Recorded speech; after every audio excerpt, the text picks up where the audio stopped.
പ്രതിരോധ മേഖലയിൽ ലോകരാജ്യങ്ങൾക്കിടയിൽ അപൂർവമായ നേട്ടത്തിലേക്ക് കടക്കുകയാണ് ഇന്ത്യ. രാജ്യത്ത് 25 വർഷങ്ങൾക്ക് മുൻപ് നിർമ്മാണം ആരംഭിച്ച ലൈറ്റ് കോമ്പാറ്റ് എയർക്രാഫ്റ്റായ തേജസിന് പുതിയൊരു നാഴികക്കല്ല് ഉണ്ടാകുകയാണ് അടുത്ത വർഷത്തോടെ. 2027 പകുതി മുതൽ അവസാന മാസങ്ങൾക്കിടെ 100ാമത് തേജസ് MK-1 എയർക്രാഫ്റ്റ് പുറത്തിറക്കും. കാൽനൂറ്റാണ്ടിനിടെ അടിസ്ഥാന സാങ്കേതിക വിദ്യയിൽ പ്രവർത്തിക്കുന്നതിൽ നിന്ന് ഒരു സജീവവും മികവാർന്നതുമായ യുദ്ധവിമാനത്തിലേക്ക് തേജസ് MK-1 മാറിക്കഴിഞ്ഞു. 2001 ജനുവരി 4-നാണ് ആദ്യ തേജസ് MK പുറത്തിറങ്ങിയത്. ലോകത്ത് സൂപ്പർസോണിക് ഫൈറ്റർ ജെറ്റുകൾ നിർമ്മിക്കാനും പ്രവർത്തിപ്പിക്കാനും കഴിയുന്ന ചുരുക്കം ചില രാജ്യങ്ങളിലൊന്നായി അന്ന് ഇന്ത്യ മാറിയിരുന്നു. അന്നു മുതൽ ഇന്ന് വരെ മികച്ച പരീക്ഷണങ്ങളിലൂടെ തേജസ് ലോകത്തെ തന്നെ മികവാർന്ന ലൈറ്റ് കോമ്പാറ്റ് എയർക്രാഫ്റ്റായി മാറി. പ്രോട്ടോടൈപ്പുകളായ PV-1, PV-6 എന്നിവയാണ് ആദ്യം തയ്യാറാക്കിയത്. ആദ്യകാലത്ത് മൊത്തത്തിൽ 17 പ്രോട്ടോടൈപ്പ് വിമാനങ്ങളും ലിമിറ്റഡ് സീരീസ് പ്രൊഡക്ഷൻ സീരീസ് വിമാനങ്ങളും തയ്യാറാക്കി. ആദ്യഘട്ട പരീക്ഷണം പൂർത്തിയായതോടെ ഹിന്ദുസ്ഥാൻ എയ്റോനോട്ടിക്സ് ലിമിറ്റഡ് യുദ്ധവിമാനങ്ങൾ തയ്യാറാക്കി തുടങ്ങി. ആകാശത്ത് വച്ച് തന്നെ ഇന്ധനം നിറയ്ക്കാനുള്ള സംവിധാനവും പറക്കലിലെ മികവാർന്ന പ്രകടനം, വൈവിധ്യമാർന്ന ആയുധങ്ങൾ വഹിക്കുന്നതിനുള്ള ശേഷിയും തേജസ്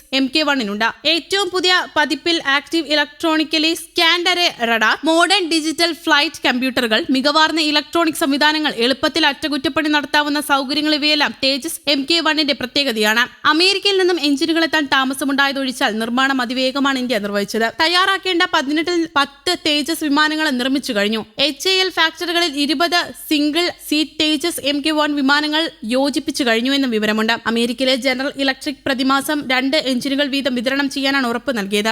ആ കണക്കനുസരിച്ച് ഈ വർഷം അവസാനത്തോടെ 24 വിമാനങ്ങൾ തയ്യാറാകും. 2027-28 കാലങ്ങളിൽ നിർമ്മാണം വർദ്ധിപ്പിച്ച് 30 എണ്ണമാക്കാനാണ് HAL ലക്ഷ്യമിടുന്നത്. ബംഗളൂരുവിൽ 2-ഉം നാസിക്കിൽ 1 പ്രൊഡക്ഷൻ യൂണിറ്റിലുമാണ് നിർമ്മാണം. അതേസമയം പതിറ്റാണ്ടായ ഇന്ത്യയുടെ പ്രതിരോധ ചരിത്രം ആശ്രിതത്വത്തിന്റേതായിരുന്നു. യുദ്ധവിമാനങ്ങൾ, പീരങ്കികൾ, അന്തർവാഹിനികൾ, മിസൈലുകൾ എന്നിങ്ങനെയുള്ള സൈനിക കോപ്പുകളെല്ലാം വലിയ തോതിൽ ഇന്ത്യ ഇറക്കുമതി ചെയ്യുകയായിരുന്നു. ഇത് ഇന്ത്യയുടെ നയതന്ത്ര ആശ്രിതത്വത്തിനും കാരണമായി. യുദ്ധവും സമാനമായ പ്രതിസന്ധികളും ഉണ്ടാകുമ്പോൾ നമുക്ക് മറ്റ് രാഷ്ട്രങ്ങളെ ആശ്രയിക്കേണ്ട അവസ്ഥയുമുണ്ടായി. എന്നാൽ ഇത് പഴങ്കഥയാവുകയാണ്. ഇന്ന് ഇന്ത്യ ഏറ്റവും വലിയ ആയുധ ഇറക്കുമതി രാജ്യം എന്നതിൽ നിന്ന് ആയുധ നിർമ്മാണവും ആയുധ കയറ്റുമതിയും നടത്തുന്ന രാജ്യമായി മാറിക്കൊണ്ടിരിക്കുകയാണ്. ഇത് രാജ്യത്തിന്റെ ദേശീയ സുരക്ഷ കൂടി ഉറപ്പാക്കുന്നുണ്ട്. ആത്യന്തികമായി ഇത് ഇൻഡോ പസഫിക് മേഖലയുടെ സുരക്ഷിതയ്ക്കും സഹായിക്കുന്നുണ്ട്. ഈ മാറ്റം ആധുനിക കാലത്ത് രാഷ്ട്രശക്തിക്ക് ആധാരം ആയുധ ശക്തിയിൽ മാത്രമല്ല, വ്യവസായിക മികവ് കൂടിയാണെന്ന് തെളിയിക്കുന്നു. ഏറ്റവും മികച്ച പ്രതിരോധ സന്നാഹങ്ങളുള്ള രാജ്യങ്ങൾക്കാണ് പുറമേ നിന്നുള്ള ഇടപെടലുകളെ ചെറുത്ത് നിൽക്കാനാവുക. അതുകൊണ്ട് ഇന്ത്യ തദ്ദേശീയമായി വികസിപ്പിക്കുന്ന പ്രതിരോധ ശേഷി സാമ്പത്തിക തലത്തിലും സുരക്ഷാ തലത്തിലും ആശ്വാസമാണ്. സർക്കാരിന്റെ ആത്മനിർഭർ ഭാരതിൽ ഊന്നൽ നൽകുന്നത് ഇതാണ്. സ്വകാര്യ വ്യവസായങ്ങൾ, സ്റ്റാർട്ടപ്പുകൾ, ഗവേഷണ സ്ഥാപനങ്ങൾ, പൊതുമേഖലാ സംരംഭങ്ങൾ എന്നിവയെല്ലാം ചേർന്ന്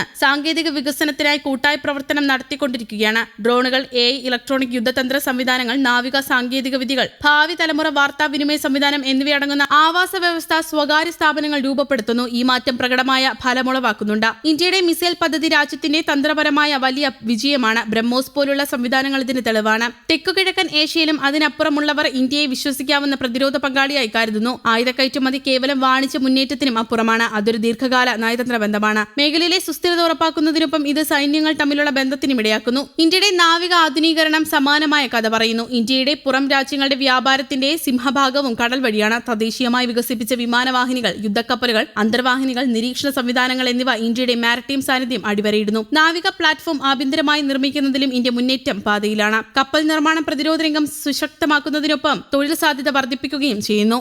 ന്യൂസ് ഡെസ്ക്, കേരള കൗമുദി.